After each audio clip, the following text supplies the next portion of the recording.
Ooh.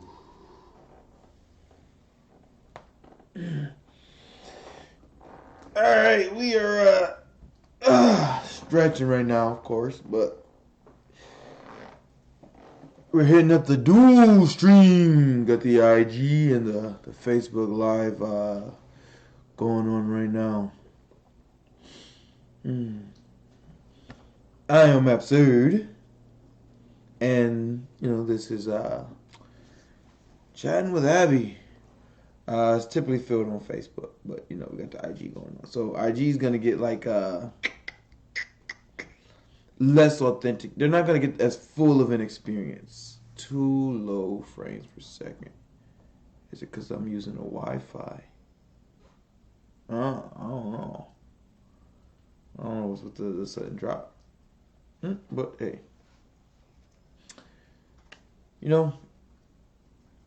today's topic is happiness, and to let you know up front, I fully intend on exploring this subject from what I've learned about how mechanisms operate, and based on what I'm able to see and observe, and on insights that are being granted to me. Not necessarily through my own brain or design, but from an external source being granted to me.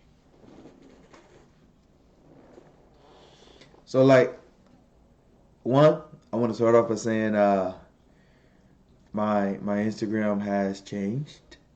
It is no longer absurd one. It is now just absurd. And I am really happy that that one isn't there anymore. It's pretty absurd. Hi, Monica. uh, so now that I got the congratulatory, good cheer out the way, which is kind of in context with the subject of happiness. I miss you too, Monica.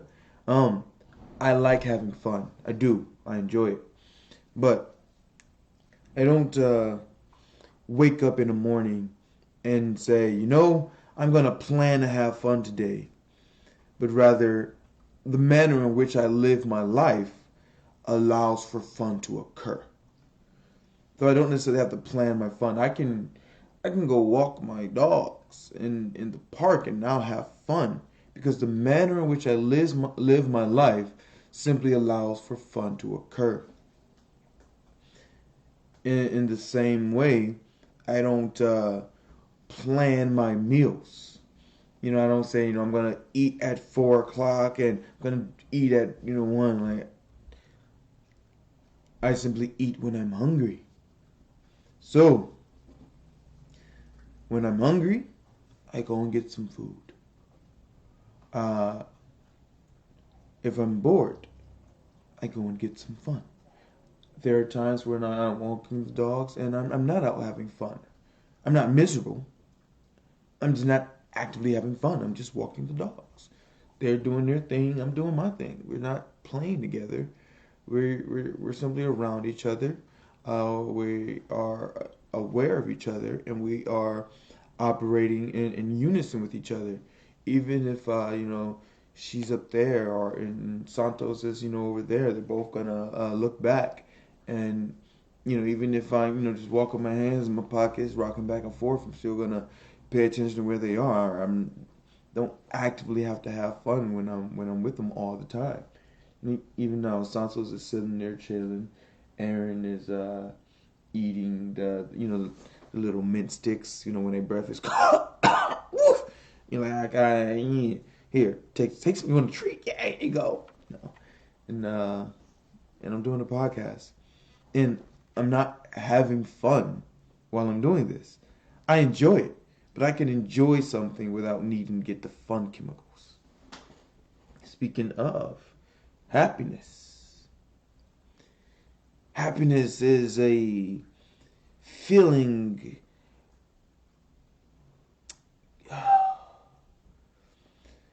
Happiness is a spectrum of feelings that we experience whenever we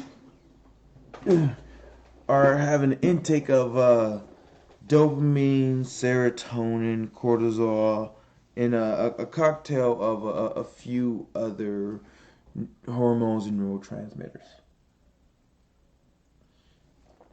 Happiness is the result of a thought process. It means that,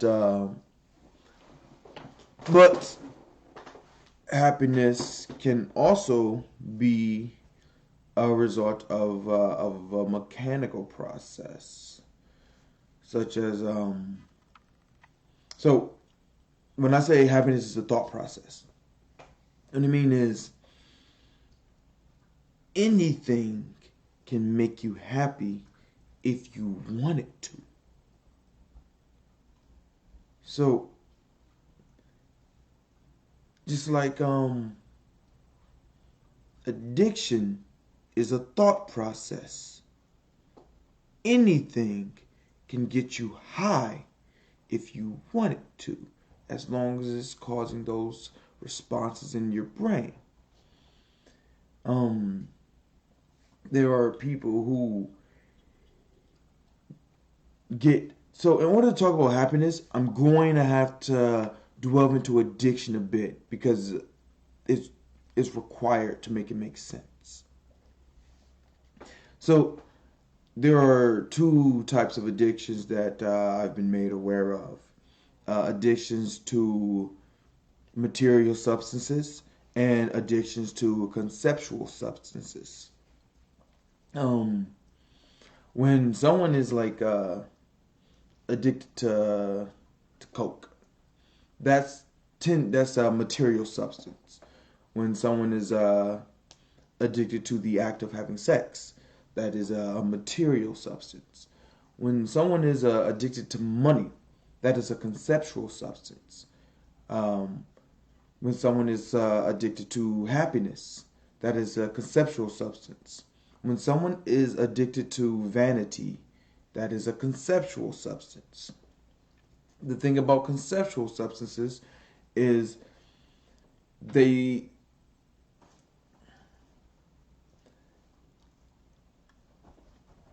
it's like trying acid and remembering when you tried acid and how it felt and remembering the chemicals that your brain produced and remembering how to produce those chemicals and trying to enact it.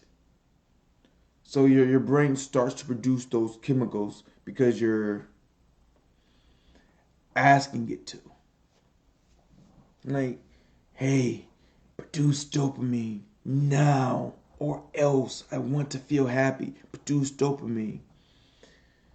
So the brain, the thought path that utilizes uh, looks for the easiest way to get the dopamine, and so it'll remember an instance where it had it, and it was an instant gratification.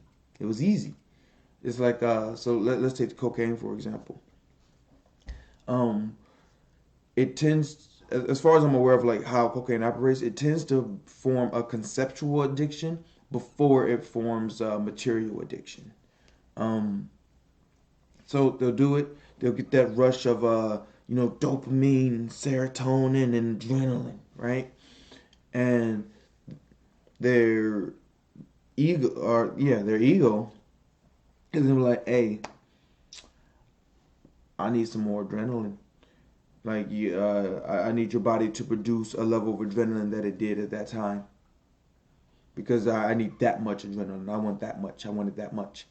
I want some of that dopamine and that serotonin too. And so then the person will be like, uh, well, I got it pretty easy when I did that particular substance. So I'll engage in this behavior again to attempt to produce the same results.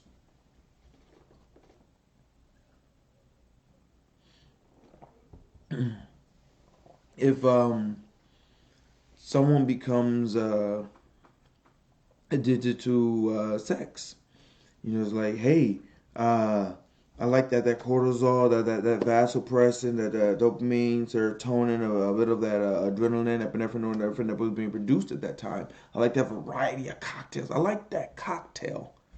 I like that cocktail. That's a proper way to frame it. I like that cocktail. Run it. I need that again. And the person will basically be like, well, I got that cocktail when I engage in this type of behavior. So I'll engage in this behavior to attempt to produce the same results.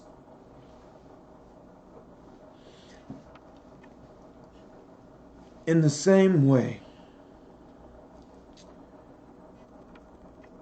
there are times where I am bored. And it tends to occur around the time that I'm supposed to walk the dogs. Because the brain says, hey, walking the dog produces this particular cocktail. I could use that cocktail. It just so happens that the manner in which this cocktail is produced is less addictive. Maybe? I don't know. It just doesn't feel like a compulsion like most forms of addiction do. Like, it always feels like a choice. It always feels like a choice. Yeah. So it's like, I choose to walk the dogs. And of course that choice is heavily impacted by their behavior. if they're, if she's coming up to me and just sitting down when I'm not eating or actively engaging her and isn't trying to like get me to pet her, and just, every time I look at her she's wagging her tail, oh, okay, she probably wants to go outside. Or, if they're prancing around the door or something, then, and looking at me or whining even, like, you know what? That's going to affect the decisions that I make in activities I engage in. That is to say, happiness is a conceptual substance. So it is possible to become addicted to trying to get happy. Because once again, the mechanism behind happiness, the material behind happiness. And remember, as I said before, addictions are material, but they can be formed conceptual. It's like someone has an idea and they seek to manifest it. That is how addiction works.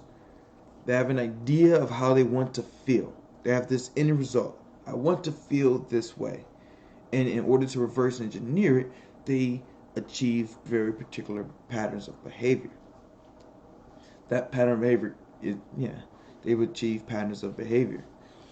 And through practice, addiction develops.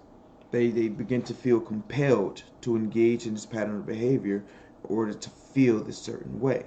So the feelings are the motivation. This desire is the motivation, and it manifests itself in these actions.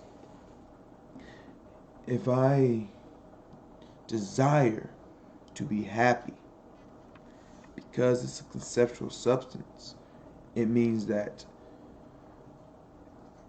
I can do almost any behavior that would produce these particular materials.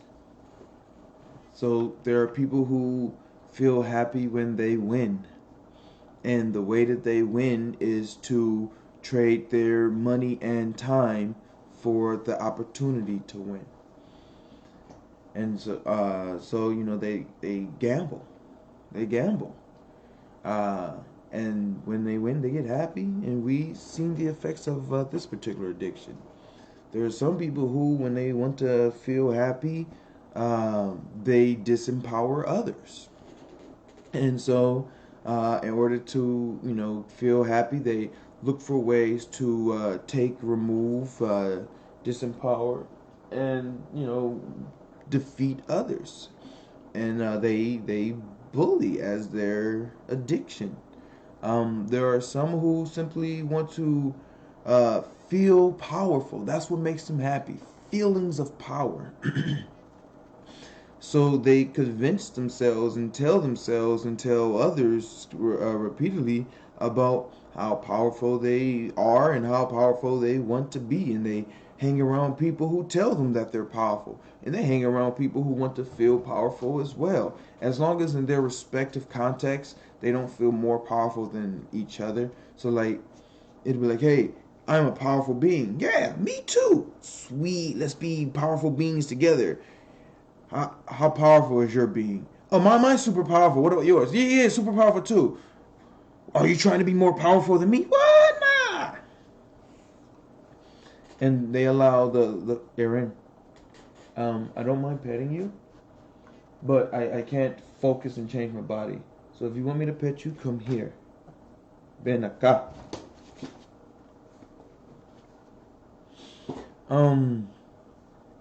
And so they allow these feelings of power. And in these respective circles, they're simply bonding over this mutual addiction in the same way that someone who, is 420 friendly is going to find a bunch of 420 friendly friends. The same way that someone is pill friendly is going to find a bunch of pill friendly friends. The same way that someone who is steal friendly are going to find a bunch of thieving friends. Same way that someone is bully friendly is going to find a bunch of bullies as friends. The same way that cowards attract cowards. The same way that honesty attracts honesty. It's the same way that your blood bonds with your blood. It bonds with it because it is what it is. This is the same thing as me, or at least I think that this is the same thing as me, so I'm going to bond with it. Like when dogs see each other. Yeah. Like, oh, look, this is the same thing as me. Oh. That's how bonding works. So when you bond with the pursuit of happiness, what you get is a very particular result. You get what humans would commonly call addiction. It means engaging in behaviors to pursue happiness. Aaron, what is this on you? Yeah, I can't see.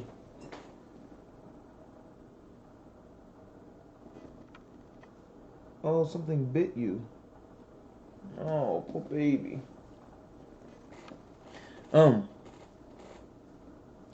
So this leads into honesty. What is honesty? Honesty is the individual will and effort to recognize and be in sync with truth and reality. Honesty is that not necessarily your intentions, but your effort to understand. Like, let's say, you're in a situation where you're facing uncertainty and insecurity. And because of the uncertainty, you are being a bit scared. So in order to make yourself less scared, you attempt to make it make sense. And you surrender to your senses. You surrender. You surrender to the situation. You say, you know what? I am not going to try anything. I'm going to just do. And the effort of doing, of trying to understand, bonds with understanding, and you begin to receive more information. Understanding, the process of understanding defeats ignorance. So as you understand something, you begin to be filled with, I don't know what word is there. You begin to be filled with. Yeah, you begin to be filled with. So from a conceptual standpoint, get true. What's up, Trey? How you doing, bro? um, you begin to be so from a conceptual standpoint of understanding, um, it is defeating ignorance. It is winning. From a mechanical standpoint of understanding, uh, it is causing an epiphany. It is causing a surplus of dopamine, serotonin, all these chemicals that cause the feelings of happiness. In addition, understanding is causing feelings of security because as you understand the situation, then you begin to feel more secure in your position of that situation. Secure as in fastened, not necessarily safe. Like the reason I feel secure on those spinning machines is because I'm fastened to the wall, not because I feel safe. I don't feel safe inside I don't feel safe inside of a roller coaster, which is part of the thrill. But I feel secure because I'm fastened in. And understanding allows you to experience security in reality. Not necessarily safety, but security. And through security, it is possible to acquire safety. Listen, I told you, ven acá. I know you want to go outside. I get it. You have to wait. Okay? So, no cuddles, fine. But go wait. Be patient. Uh, so, the reason I don't pursue happiness is because by pursuing honesty, happiness becomes a byproduct. Um, mm, icing on the cake isn't really a fair example. It's more like let's say you wanted to acquire dollars. We're gonna relate honesty to dollars here. So you want to acquire dollars. In attempting to acquire dollars, you're going to acquire change. You're going to get nickels and dimes. Happiness is the nickels and dimes of my life. Yeah. You can join me. Send the invite.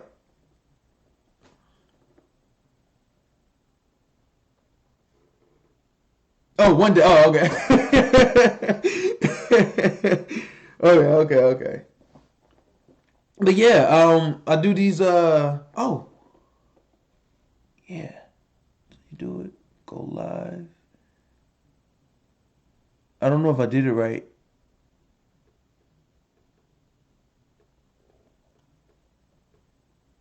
Oh, okay, my brother.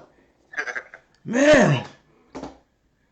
How man, been listening to your lives, man, and I love them, man. You definitely have a lot of wisdom, bro. I just really wanted to tap in with you, you know. Thank you, man. Your hair is looking nice, brother. Like dope. And I saw you were doing a show a couple weeks ago. Actually, if I recall correctly, you did several shows. Because I've been seeing some on your I've been seeing pictures on your IG and I saw like two videos. Oh yeah. I was at Hip Hop Fest a while back, and then just had another show. I can't remember, but I saw you. I saw you performing too. You know, it was awesome, bro. Oh, thank you. Weren't you at Poetic Soul, right? Um, I have been at Poetic Soul. I haven't been in a while. I've been working on projects on Wednesday, so I just haven't had the opportunity. Okay. Normally on Thursdays I go to like El Charles Hipster Bar. On Tuesdays I've been going to Kimmy's, and right now I'm working on something, so I don't know if I'll still be able to perform while I'm working on this, just from the time. Yeah. I got you, man. I'm still trying to learn Spanish, Abby. Everywhere. Si puedes, mi madre. I don't know. me me está preguntando que si soy tu maestro.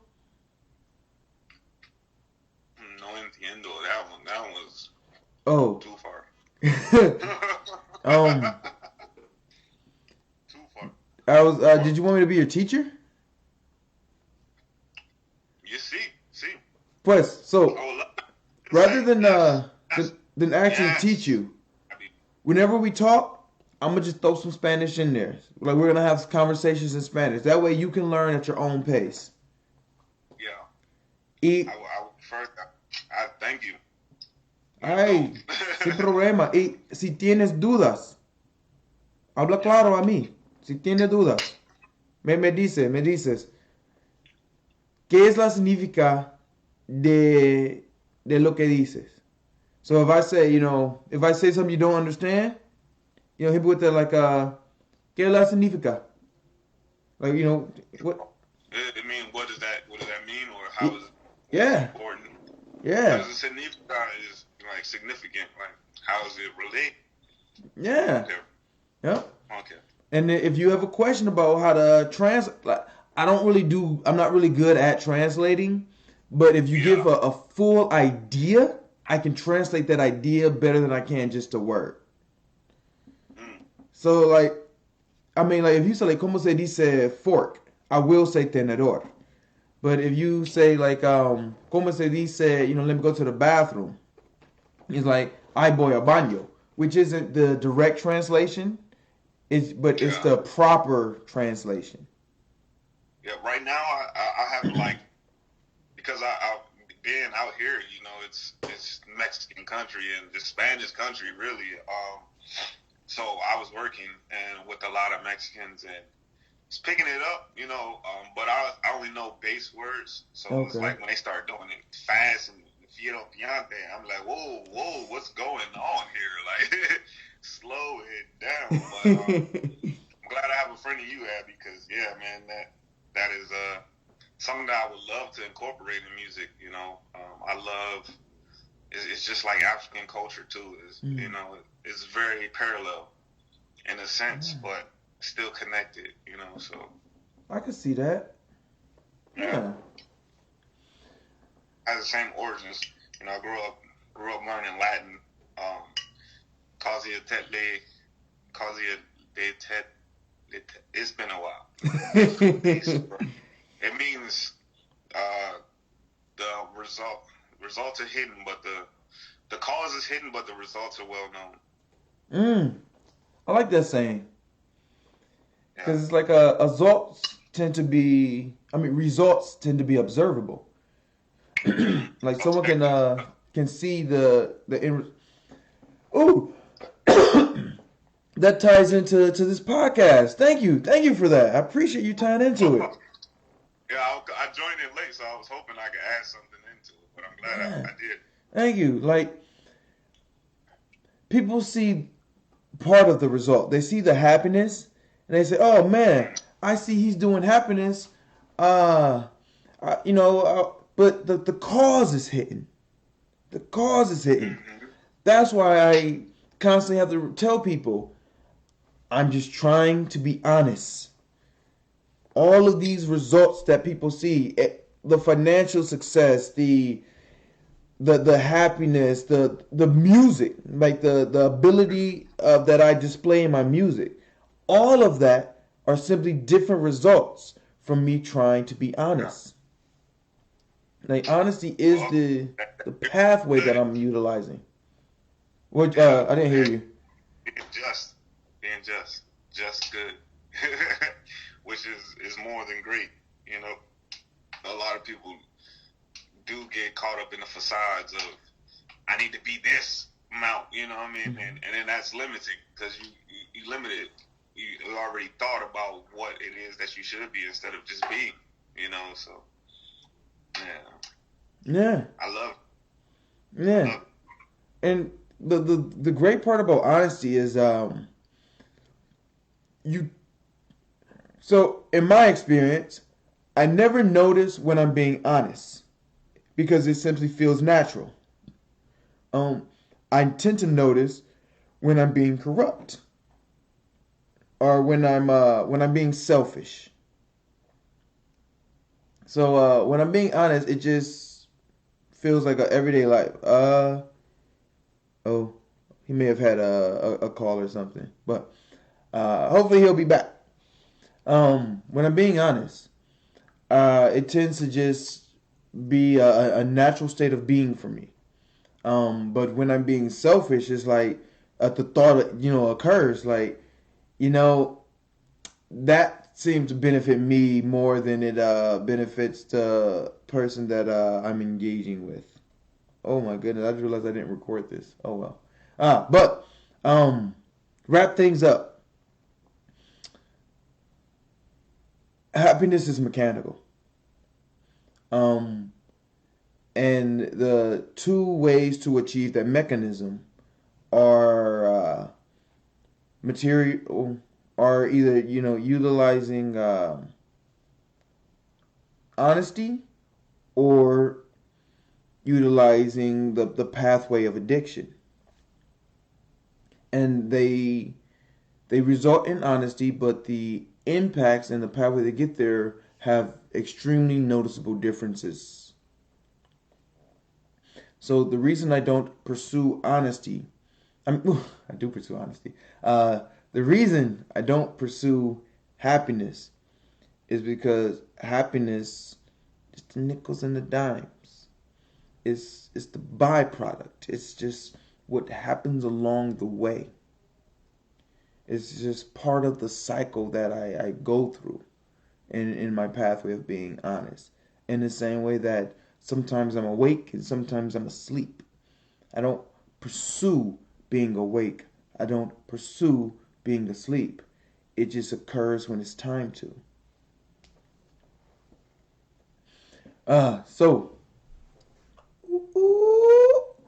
once again, my Instagram is now absurd. It is not absurd one. Tranquila, tranquila, tranquila. It is now absurd. Everything's absurd. My Facebook's absurd. My Patreon's absurd. My YouTube's absurd. My Cash App's absurd. My Instagram's absurd. My Twitter. My brand is absurd. And my brand is extremely consistent now. Or at least it's really getting there. Alright. So other people are walking their dogs, and so I guess it's time for me to walk my dog too, so that she can meet these smells that she senses. Alright, y'all. Abby, out! For sure.